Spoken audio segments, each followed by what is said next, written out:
anything that was pre-AI, pre the introduction of general intelligence that is accessible to all of us, or democratization of intelligence. Legacy institutions, legacy platforms, legacy ways of doing, legacy construction businesses, that is dead. It's so empowering. We'll have full autonomy in a sense.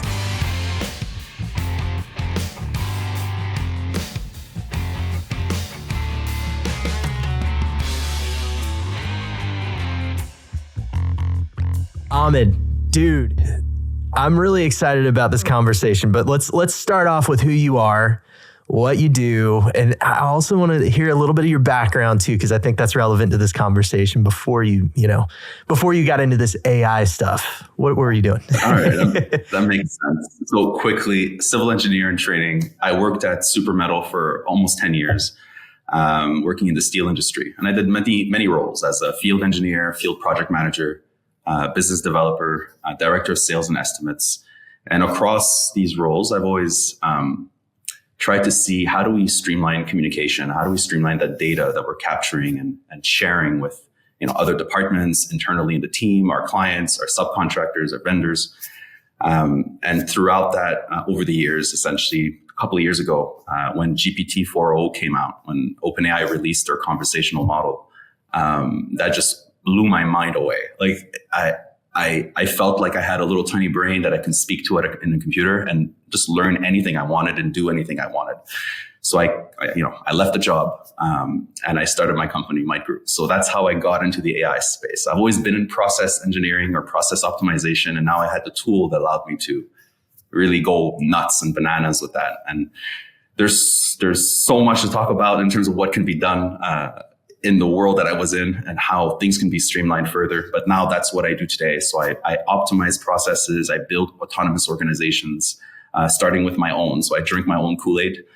So my own company, Myte Group, is a semi-autonomous company. It allows me to streamline people's needs, people's requirements, business-wise, individual-wise, stream that into a personalized proposal so that we can execute on it in a streamlined manner as well. We divide tasks and missions, distribute that to developers, aggregate that information back, deploy these solutions for our clients, and we just reimagine the way of transforming that. So that's what I do today, and that's how I guess I got here.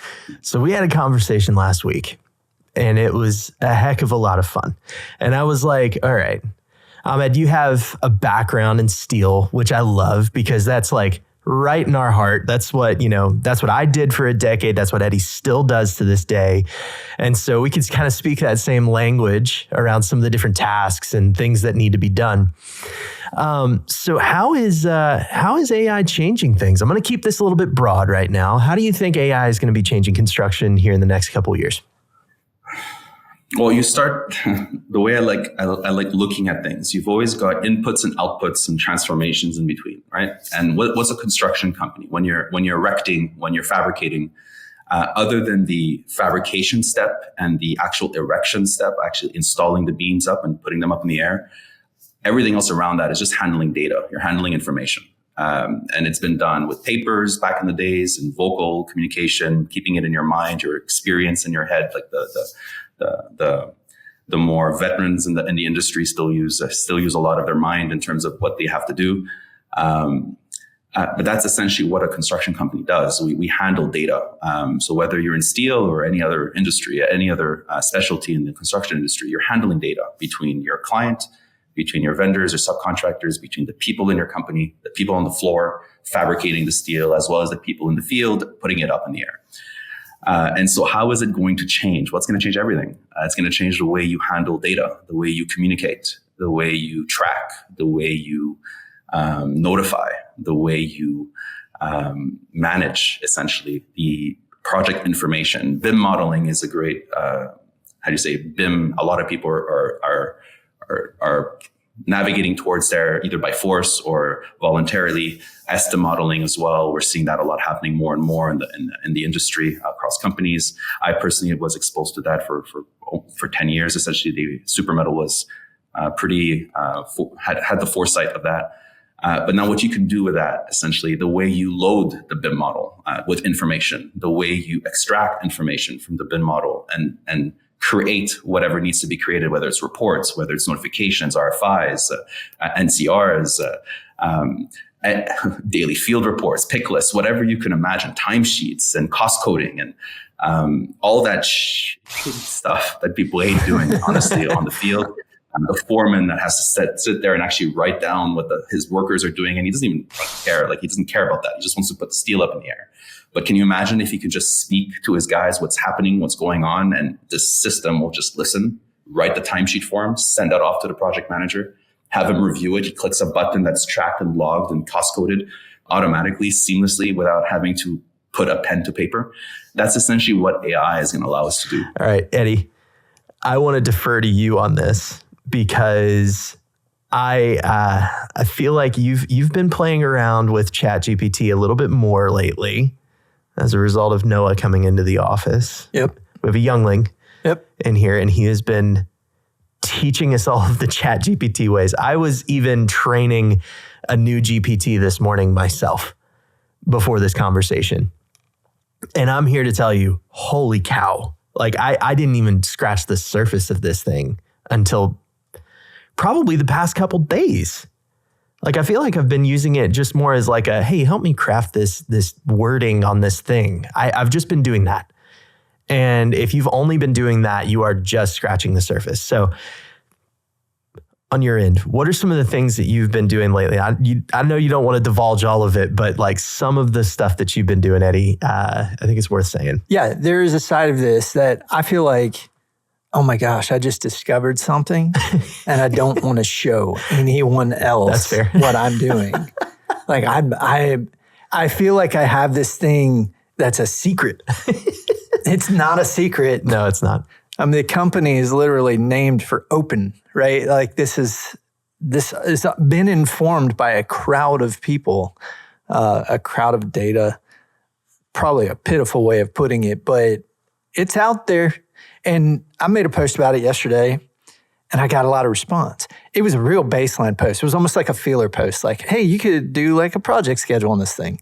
And then here's how I did it. And then I asked it for like a Gantt chart out of it. And I started getting some feedback, right? Interesting that, like, as people are coming in, it's like, oh, wait, it's not a secret. They're playing with it too. ChatGPT, Gemini, like the mainstream everything, AI, so much sources. All of a sudden, as Noah has come in, give him a little shout out. It was one of the reasons for hiring somebody young to come in and open our eyes to some new things. Like, let's explore. Yeah. So we've been doing that. Discovery of, like, this thing can take files. Like, I had the base premise of, oh, it's just text. No, you can drop and drag files into it. I can drop and drag a PDF into it. That was like, oh, wait a minute. The thing that starts happening is the creativity starts flowing. Yeah. And you're like, oh, what else? What else can it do? So that's been the main thing for me, is like, all of a sudden, there it goes. Creativity everywhere. Yeah. Ideas everywhere. Well, okay, so I'll rat you out on one of your things because I think it was cool. You pulled in a spec book. Yeah. Pulled in a spec book, asked it, give me all of the grades of the steel. I mean, spec books are 1,500 pages. I don't really want to have to weed through that. They're not always like easy to weed through anyway. Yeah. In Division 5, give me material grades for the different AISC profile types that you find. Oop, spit it out. Give me the requirements for a steel detailer. Boop, spit it out.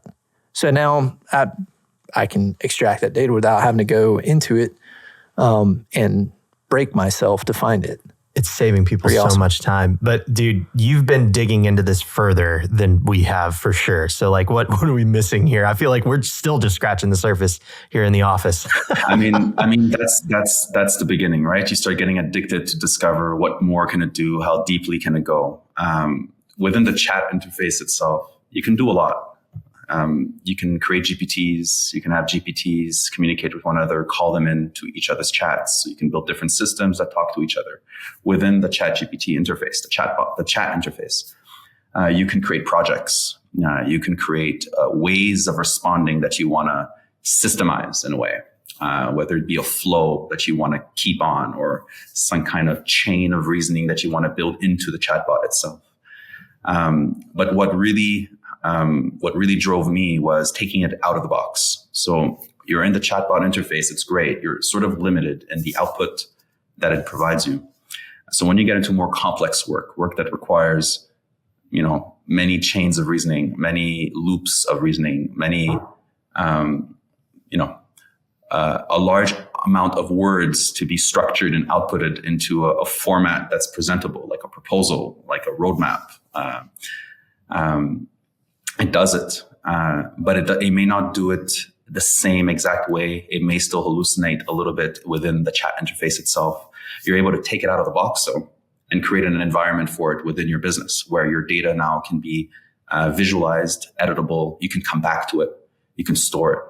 And really just pipe that intelligence through your business processes. So that's where the beauty of it comes in. OpenAI provides you an API. And through that API, you can start piping that intelligence through whatever workflows you need, whatever systems you want to create for yourself. So think, for example, Salesforce. A lot of construction companies use Salesforce. ChatGPT will help you build your own Salesforce. And you can probably get that done for what you need in a couple of weeks with someone who's creative enough and determined enough to code with the system.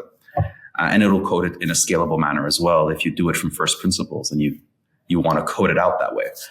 And then it becomes limitless, right? So what I started realizing early on was you can take anything that you can see in your mind. So if you have that inner mind's eye where you're able to visualize how things connect, how departments should communicate with one another, the flow of information or the flow of language, you can create that now with AI, whatever it is that you're imagining in your mind.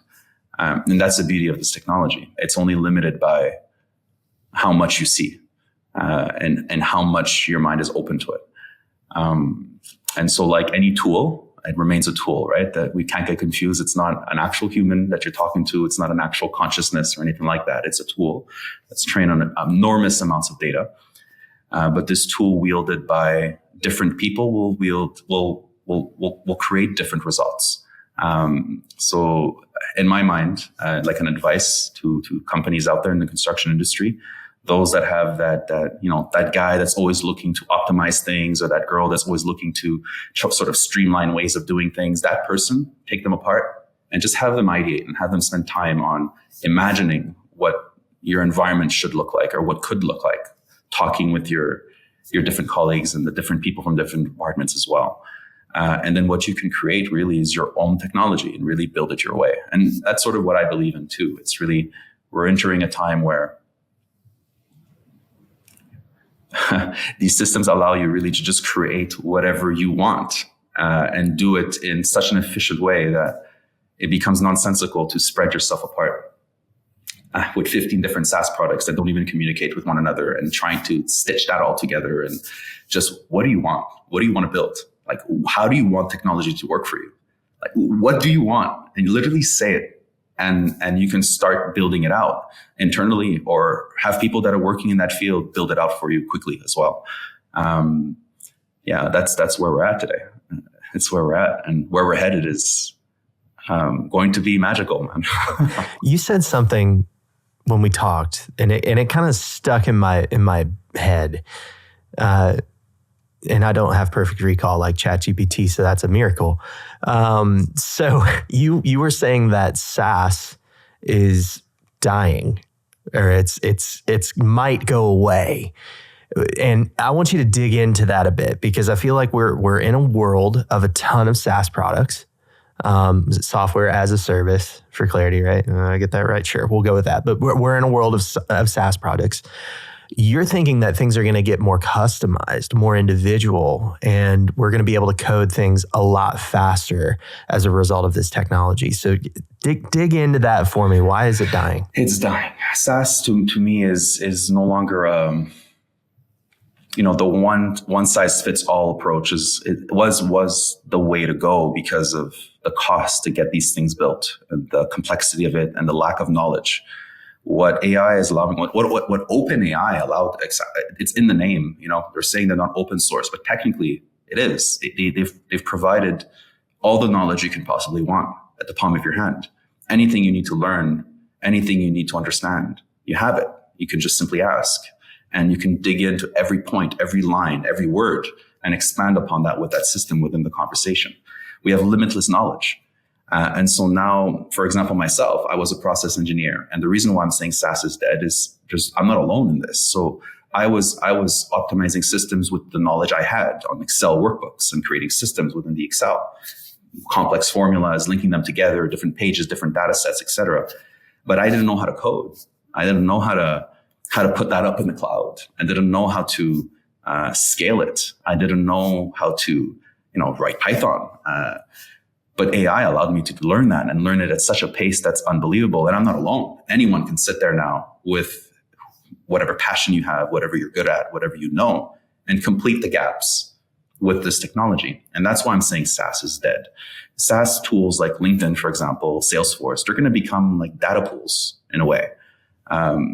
Because it becomes nonsensical to pay $3,500 per user a year for a CRM, which is just basic, CRUD operations. It's just data that you're editing, adding, deleting, visualizing. There's nothing complicated to that technology.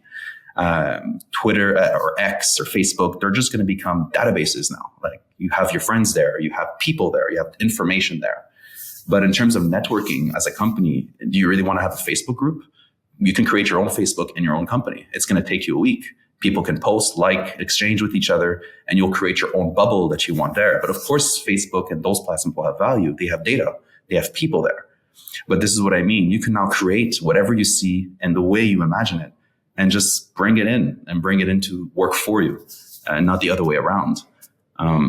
We don't need to, for example, aggregate data anymore.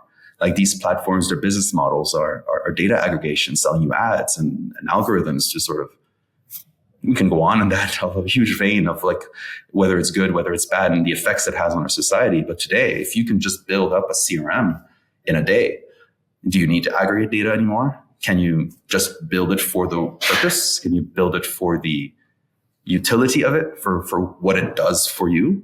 And that's what this technology allows us to do. And people like me, there'll be millions, tens of millions, hundreds of millions eventually, just building out exactly what you needed to do for yourself. I'll give you an example.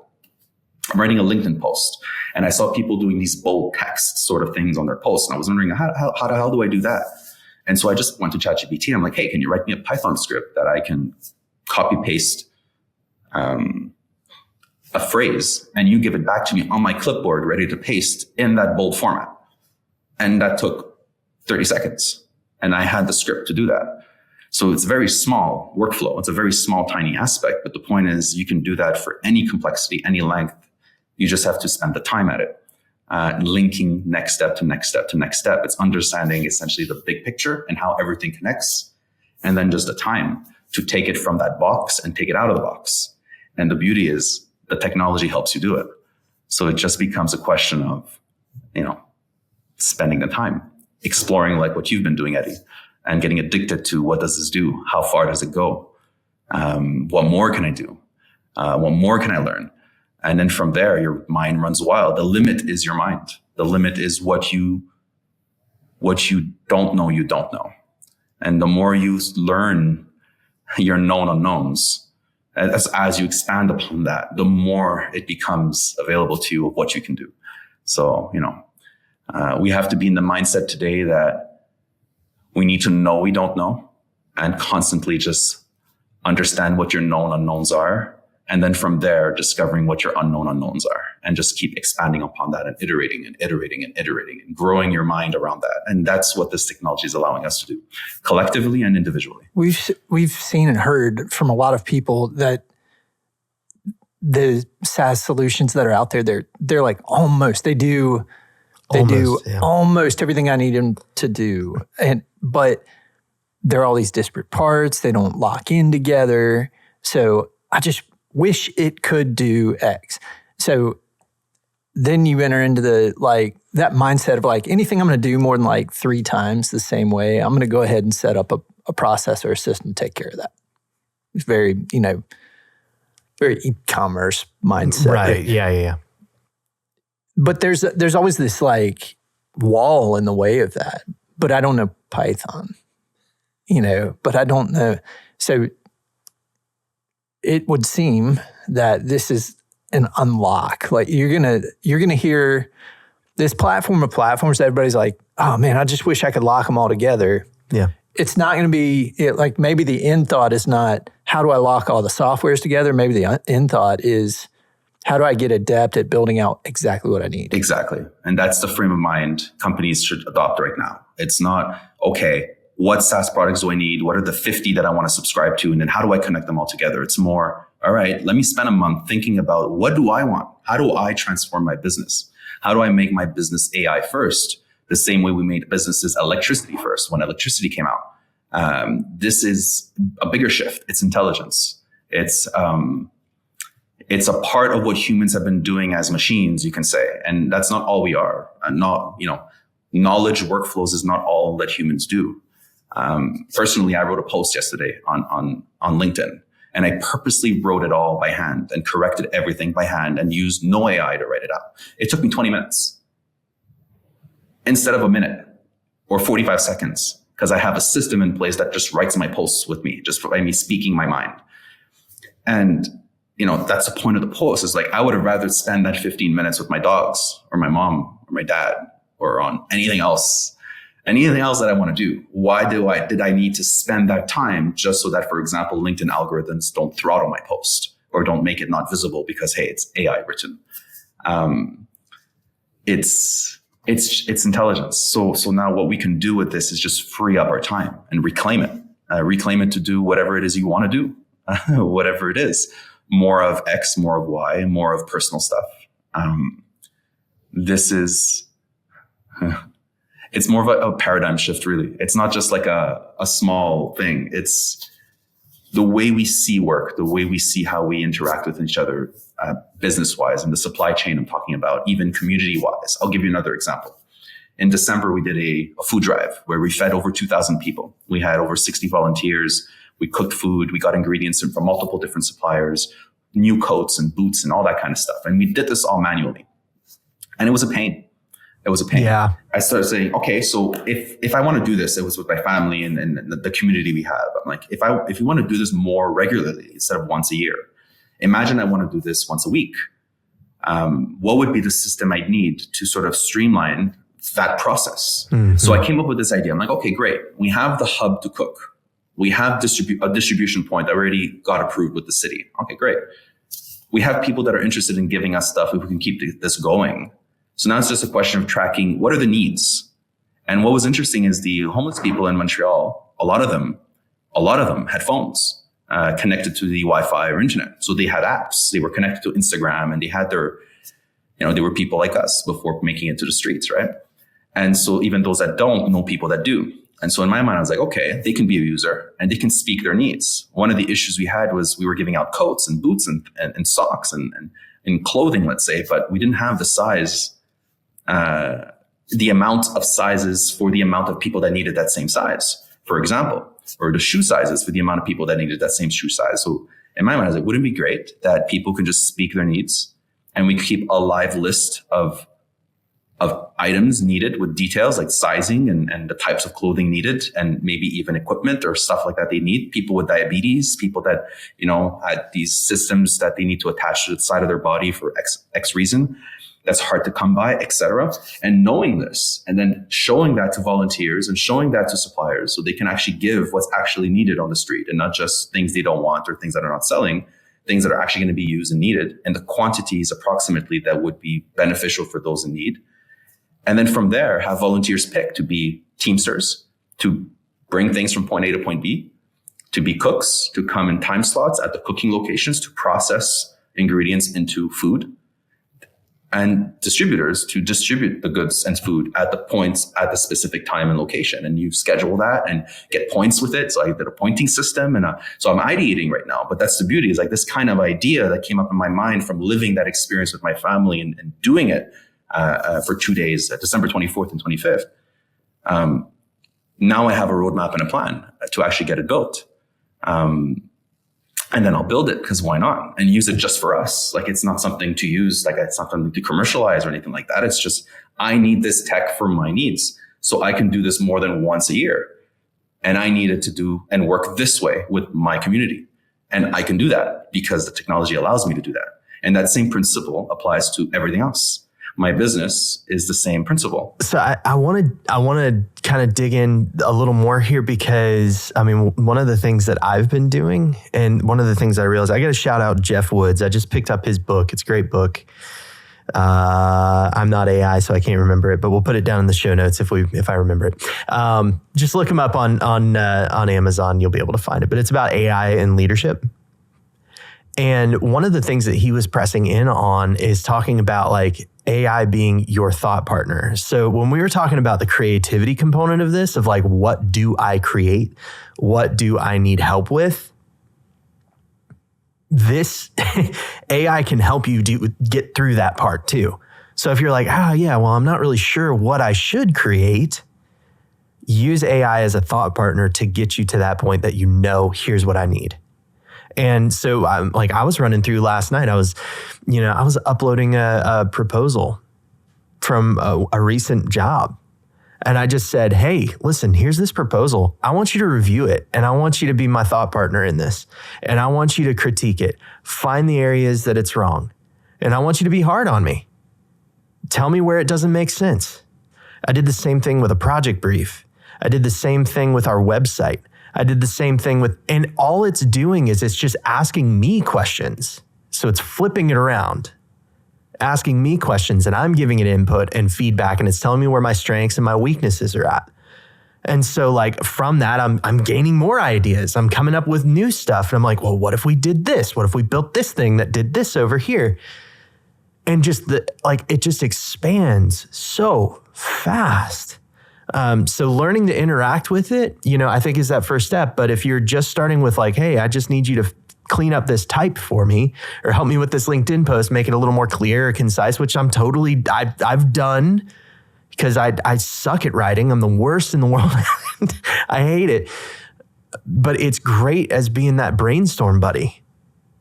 It's just getting you to that next step, which is like, what do I create? And my gosh, you think through like how fast you're able to make a decision that your competitor over here, it might take them 1.5 years to consider how to fix this problem.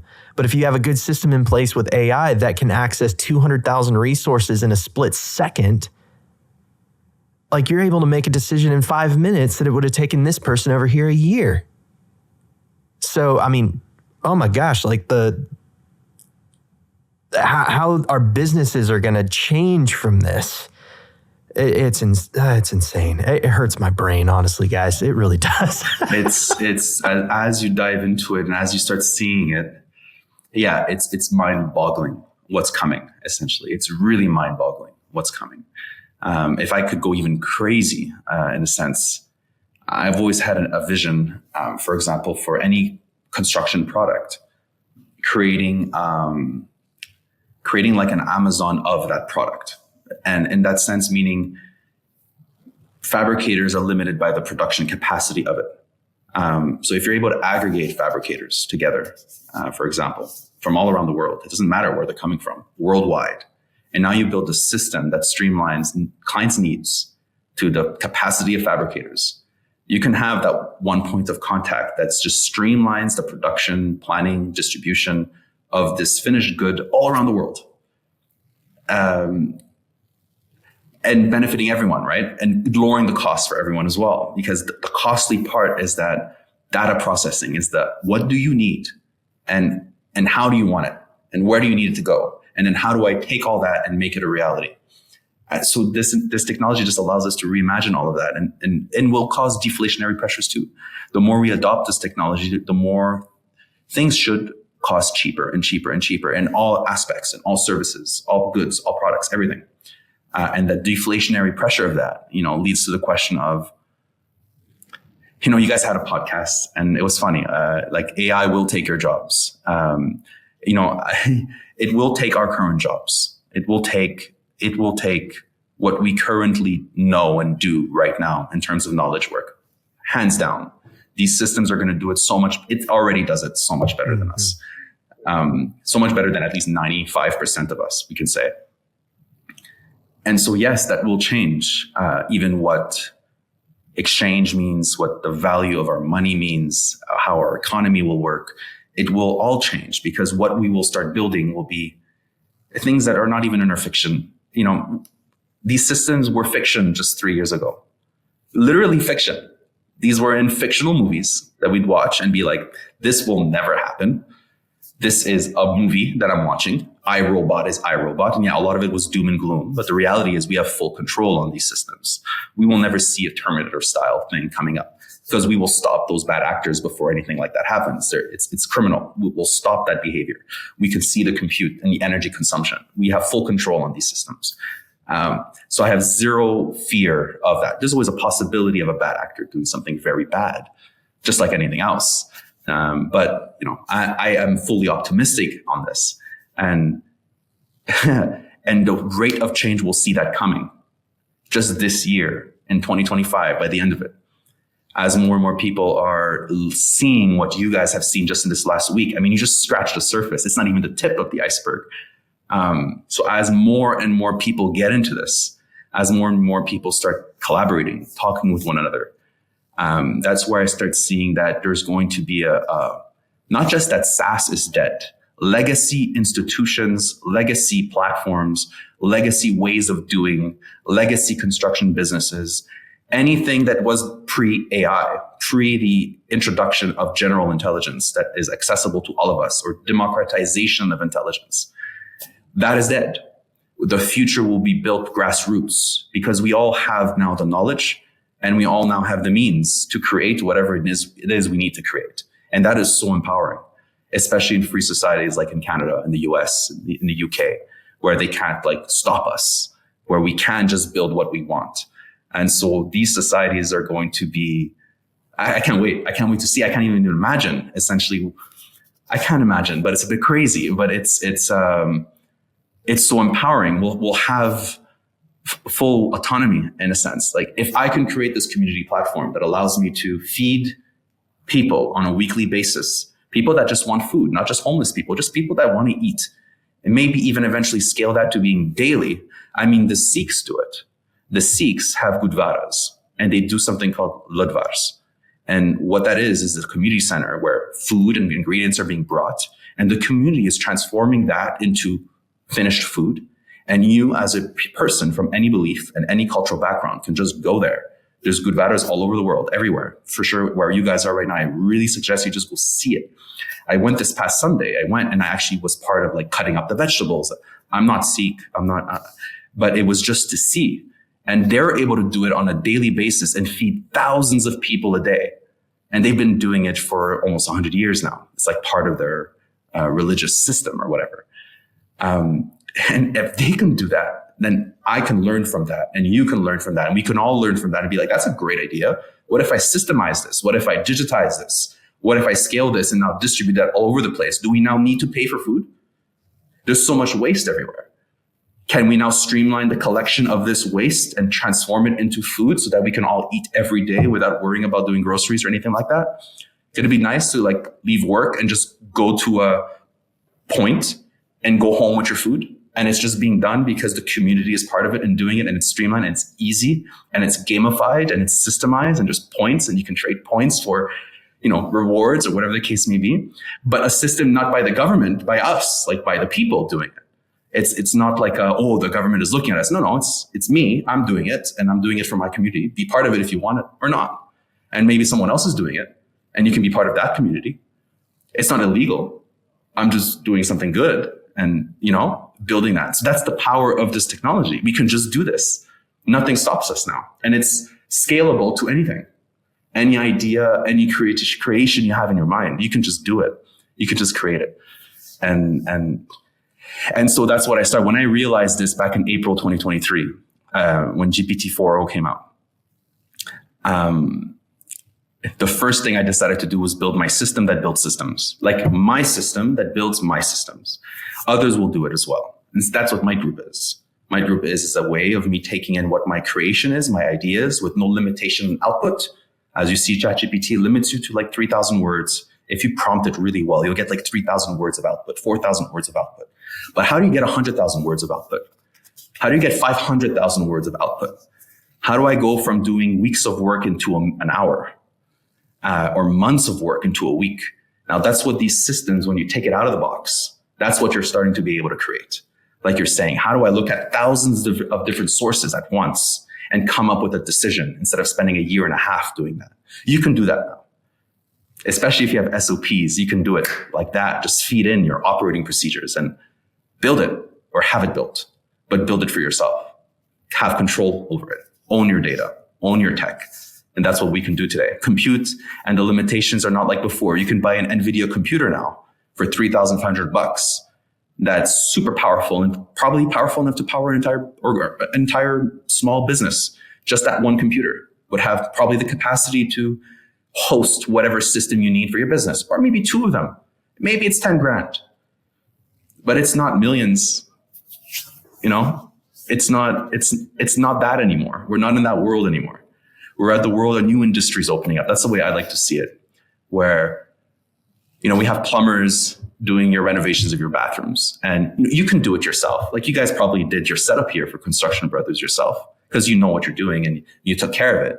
And even people that do know what they're doing but don't have the time or it's not their business, you know, what are they going to do? They're going to hire the plumber to come and do the renovation of their bathroom. They're going to hire a contractor to come and do this. And it's affordable. You'll spend 10 grand, 15 grand. You get a nice bathroom, a nice kitchen, whatever the case may be. There's a new industry that's opened up. It's instead of piping water or connecting electricity and wiring or anything like that, you're piping intelligence. You'll hire your AI specialist or your AI plumber or your AI worker or AI contractor. And they're just going to come in, hey, say, yeah, that's going to be like 20 grand, 15 grand. And what used to cost $1 million or what used to cost 100 grand just in planning now just gets done and built, planned and built for a fraction of that price. And that's a new sort of service we can provide now. There'll be millions of us all around the world doing this. It's a new industry, essentially. You'll always have the person that is willing to pay for that service, at least for the transition, at least for the next 10 years, as we transition from what we are now to what we will be. And then at that point in time, we'll see where we're at. As we learn more unknowns, then we get to see more of what could be. And there will always be things to do, just bigger and bigger and bigger things, like history has shown us. There'll always be work. There'll always be people willing to pay someone for a service. The services may change. The kind of work you're doing may change. Will change. And now it's just, let's see what that looks like, essentially. And it's all of us to shape it, really. That's what it comes down to. It's up to us to decide what that looks like. And that's the beauty of it. It won't be from our governments. It won't be from big tech.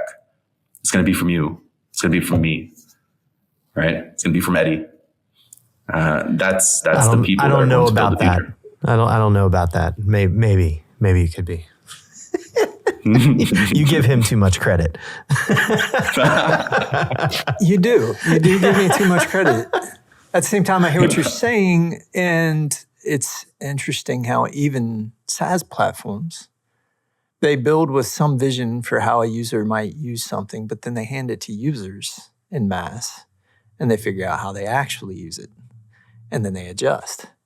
And the interesting thing about how we're open sourcing this, it's like we're all feeding the intelligence of this, directing it. And so the group think that happens off of all of this is going to create the new system. Going back a touch in this conversation, the challenging thought. You can move very quickly doing this. You can move very quickly in the wrong direction. And in the last week, the reoccurring thought that keeps happening is, how do I get to bedrock?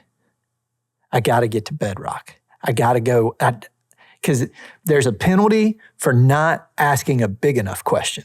There's a penalty for not going far enough back. I'm going to start building on a faulty foundation.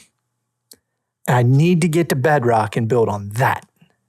Then move forward. Because if I'm impatient, if I go too fast, I'll have something for a minute, but then the wind's going to blow it over.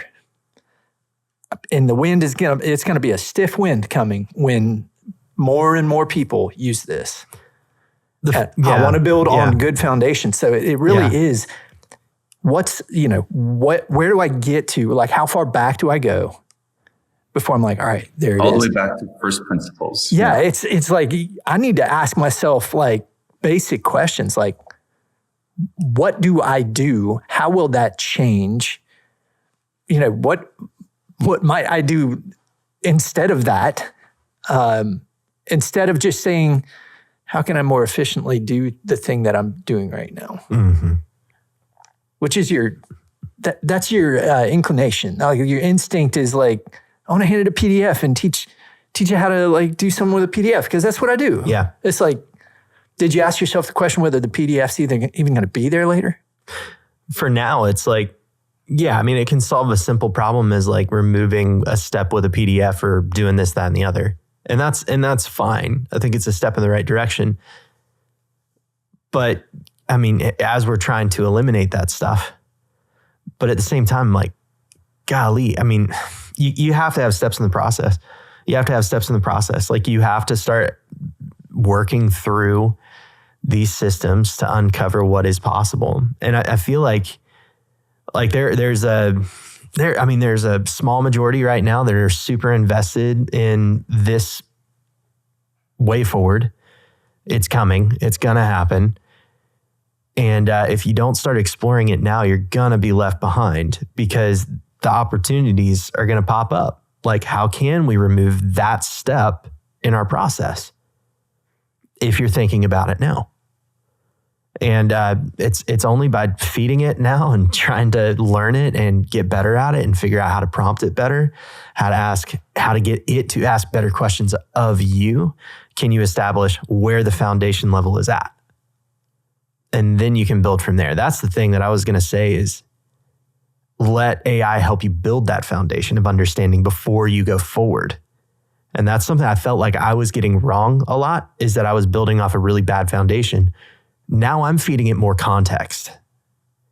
That's the thing that's switched for my usage is here's this document. Here is all of this, here are these photos. Here's this, giving it data that it can read. And then I have my foundation established and then I can build off of that.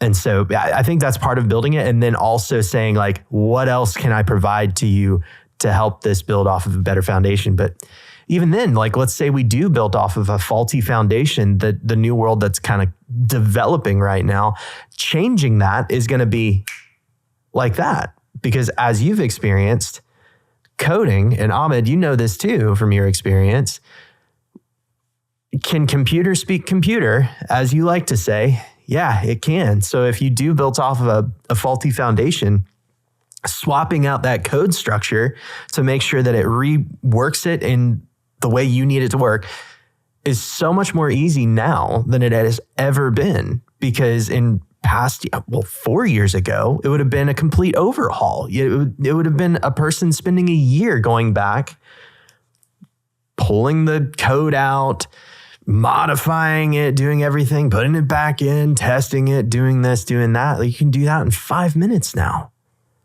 And it's just, I don't know, guys. My brain hurts with this. It's so cool. It's so cool. I want to ask, because I can think of a few people, individuals, like friends of mine that may or may not be listening right now, run into a job meeting. They're going to a meeting and they're catching us going down the road in the truck, and they're sitting there thinking, this is over my head. They're talking all this AI stuff, and I just don't like, because let's be honest, sometimes when you get in a conversation and you don't quite understand the subject matter, or the subject matter is scary, you kind of you quit looking for those cues, you kind of turn the brain off a little bit, and you just decide. You decide, I can't do it. And once that decision's made, you're done. Our grandpa, before he retired, decided he was not going to learn to use a computer before he retired. He just decided. The finish line was too close. So can you speak to that person, encourage them that this isn't beyond you? Everyone talks, right? So, and most people do. Some people like to be silent, but most people talk. Most people like exchanging ideas, debating. Most people will enjoy that kind of thing, that kind of social interaction. So for those kinds of people, those people are just like, this is just way too much for me. This is just way over my head. This just sounds crazy. Then I just invite you, pick up ChatGPT or any other model out there and use the voice feature and just have a conversation. And just start with that.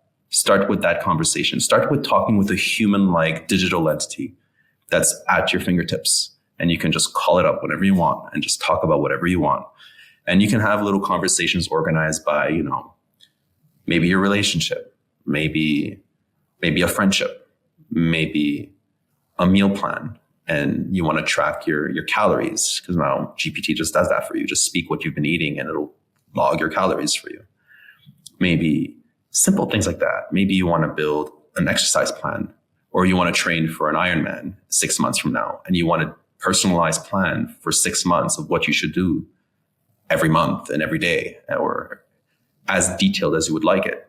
And instead of paying $300 for a professional dietitian and a trainer, just, see what this does for you and see if you agree with it. I did that with an Ironman trainer and he was blown away. He goes, you just did in 5 minutes what would take me hours and hundreds of dollars to get. And it's even written better. So I would say that to you. I would say just pick up that phone, download ChatGPT, get that subscription. And I think even the free version, you've got the conversational agent now in the free version. So kudos to them for that. And just have that conversation and just experience it yourself. Ask the questions, challenge it. Say what you think, whatever it is you're thinking and whatever it is you're questioning and see how the system responds and go from there. And if you still want to put the phone down after that, I'll give you my dad. He's 64 years old. He barely he's not a tech guy. He's not a tech guy at all. But I put ChatGPT in his hands and it's now his best friend. He talks about everything. The cat did something weird today and it pooped something weird and asked ChatGPT with the voice thing and, it gave him the feedback that it needed, brought him to the vet and the washing machine stopped working and there's a flashing light and he had to call. And instead of calling the tech guy, he put up ChatGPT and put the voice mode on and shared an image of what was going on or the video actually, because it sees your screen. You can put your camera and just film around you and it'll actually respond with that context. And, he fixed the bug with the AI. He's 64 years old. He's 64 years old.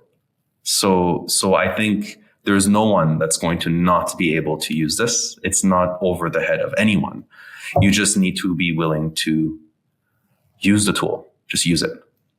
Just use it. Just put it in your hand and use it. It's funny, I love because it almost sounds like a ChatGPT infomercial that we're trying to do here. It's not we're just, but it's not. We're it's not. not Yeah, no, we're not affiliated, but it's just whether it's ChatGPT, whether it's Perplexity, whether it's Gemini or one of these other, it doesn't matter. This is coming, and this is stuff that we should be thinking about, and especially for construction, which is just a lot of data. And a lot of data movement. We know people that are just, their whole job is just moving email around. I'm like, I wonder. Uploading files, moving files, things like that. Hey, guess what, y'all? Things are about to change and you need to be ready for it because, it's going to change the jobs. It's not going to replace you only if you let it. If you stay in the spot that you're in and you don't adapt to this, then you will be out of a job eventually. I'm in video. I'm looking at this going, holy crap, I'm going to be out of a job if I am not looking at how can we go hand in hand with this to enhance everything that we're doing. How can we use this to leverage this to enhance our business versus looking at it oh my gosh, it's going to steal it. And I really want to hold a camera and I really want to do this. That is not a safe way for you to be looking at this right now. So get excited because this is a time of creativity. And we've talked about, we're just in this construction renaissance. You brought that up a ton. We are in this renaissance. There's so much stuff that's happening in our industry right now. So many things that are changing. And it's hard to keep your fingers on all of the different things that are going on. But oh my gosh, one thing I think that is kind of a consistent in this thing is that AI is going to be the thing that's going to change it the most. So I'm pumped about this, and I will echo the voice thing there, Ahmed. And I'll go you one further because that Jeff guy that I had mentioned earlier, Jeff Woods, I heard him on another podcast. I want to see if we can get him on here too to speak, because I think it would be really interesting. But he had talked about setting up a sales conversation, and the AI was actually interrupting him. The AI was acting as a client or as a prospect. And he was like, here's my proposal. And they got on the voice thing. AI interrupted him to ask questions. So like, if you want to mock, sales call, you can do that. Like, this is bonkers town to me. Absolutely crazy. So anyway, Ahmed, we've ranted on this for for a while now, but I want to tee you up for our megaphone question, because I think this will be really interesting. So if we could give you a megaphone to speak to the construction industry in around 60 seconds, what's the main thing that you would want to say to them? I'd say it's if you haven't already, it's time that you start trying out these systems out in the chatbot interface. Have conversations with your colleagues, your teammate, your employees, or with your colleagues. Ask them how they've been using it, if they have. Find those power users that have been using it in the day-to-day life. Find those visionaries in your company that like to streamline and optimize processes. Put them together and just start thinking about, okay, how do I transform my business to be AI first, in the sense it supports everything in your business, so that your estimator can be also your project manager, can be also your accountant, can be also your QA and CR tracker, can be also your every role in your business, essentially. By creating the environments around your employees, when I was in the industry 2 years ago, we were having difficulty finding experienced people in estimating, for example, finding experienced project managers to manage the kinds of work we were doing. If you create these digital environments for them now, technically all of your employees can now be transferred and moved around to do any kind of role that's needed at that given point in time. If you create these environments for them today and start imagining that now, it's not that you will need to hire anyone. It's just you'll empower everyone internally in your company to do so much more and so much better, and provide such a drastic change of experience to your clients, to your suppliers, to the subcontractors you work with, to the shop floor and the experience you have with your craftsmen in your shop floor fabricating, and to your erectors in the field. I mean, the time to start acting on this is really now. And my advice is to seek out those that use these systems professionally before making moves and spending a lot of money on SaaS products, a lot of money on trying to customize existing SaaS products, build from the foundation. Like Eddie was saying earlier, take the time to understand what your foundation is, and then from there, build out your tech and build it your way.